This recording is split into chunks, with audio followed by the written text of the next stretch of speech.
Student সবার কি অবস্থা? ভালো আছো সবাই? জি স্যার, ভালো আছি স্যার। তাহলে কত না তাকরিম বেতন দিছ? জি স্যার, বেতন দিছি, এই মাসেরটা দিছি, আগামী মাসেরটা সহ দিছি স্যার। হ্যাঁ, সুন্দর সুন্দর, এটা তো ভালো ছাত্র পরিচয়। আচ্ছা, তুমি বেতন দিছ? এই নেন স্যার, এই মাসে বেতন। रुको जरा হ্যাঁ, ভেরি গুড ভেরি গুড। करो এবে তো টাকা পয়সা দিলে পড়াইতে ভালো লাগে। মাসুম, তোমার কি অবস্থা? তুমি বেতন দিছ না? স্যার আমি এই মাসে দিছি না স্যার, আমি স্যার আগামী মাসে দিব স্যার, দুটো একসাথে দিয়ে দিব স্যার। আচ্ছা, সমস্যা নেই, টাকা পয়সা কোনো বিষয় না, আর্থিক সমস্যা থাকতেই পারে। আচ্ছা, সমস্যা নেই, পরে দিও। আচ্ছা তাকরিম, 2 আর 3 কত? 5 স্যার। গুড, সুন্দর উত্তর। এবার জিয়াদ কও, এই 10 টাকা কেজি আলু হইলে 1 কেজি আলুর দাম কত? 10 টি হই। সুন্দর উত্তর। এবার মাসুম, তুমি কও 10 টাকা কেজি আলু হইলে কইতরে যে ডিম পারছে এই বাচ্চা করতে কয়দিন লাগে? আই সুবহান, এটা আমার কি পশু দিল?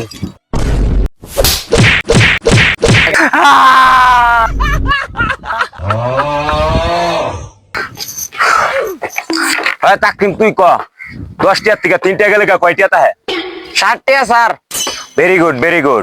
আচ্ছা তুই ক বাংলাদেশের জাতীয় পশু কি? স্যার কুত্তা। খুব বড় স্কুইলি বরানি ইচ্ছা করে কাটা হয়ে গেছে রে, কাটা হয়ে গেছে, কাটা হয়ে গেছে। 30,000 প্লাস 32,000, 32,000 গুণন 3 কত?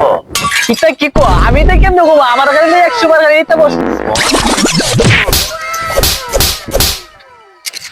শিক্ষকনে বেতন দেয় না?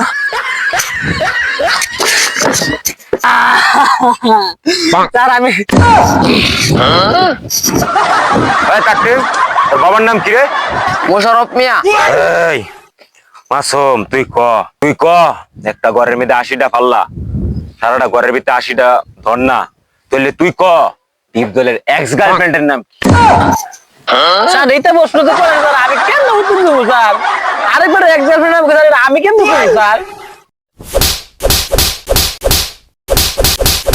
স্যার স্যার স্যার আমি কালকে স্যার বেতন নেবো স্যার, আমার ভুল হচ্ছে স্যার, আমার মাফ করে দেন স্যার। মনে দেয় যেন কি করছস, কালকার সময় মতো যদি বেতন না দেস ফরইব খেলাটা। স্যার আপনি ক্লাসের মধ্যে কালা চশমা কিনছেন কেন? এটা বোকার রেঞ্জ চশমা, কারণ এটা কালা দেখা। স্যার এটা বুকার রেন্স হইতো না তো, এটা ব্লু কার রেন্স হইব। তোর এত বড় সাহস, তুই আমার থেকে বেশি বুঝো, আমার থেকে বেশি বুঝো। এই শোন, ক্লাস আজকে এনে সমাপ্তি। তুই মনে করি তোর বেতন লিয়ে যাবি, যা, সবাই আল্লাহর রাস্তায় বাইক দিয়ে আনি।